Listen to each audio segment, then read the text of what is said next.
เป็นได สบายดีมื้อนี้เขามาอยู่กับกองถ่ายโฆษณาสั่นสำหรับมื้อนี้ข้าพเจ้าจะมีสมาชิกคนสำคัญมาแนะนำก็คือขากอง ไปยืนถ่ายมาเลยนะคุณสมาชิกของ วิดีโอ เราคือปูแป้งเป็นฮับบดเป็น ตัวประกอบ นี่คือตัวโกงเนื้อนิ่มตัวโกง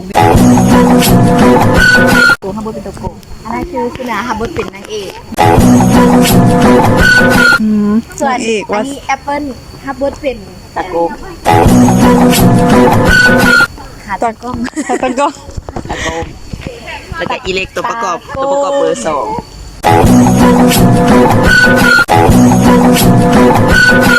สำหรับมื้อนี้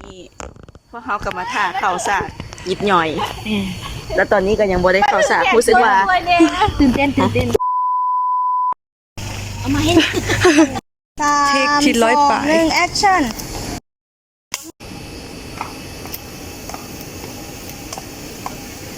พอแล้ว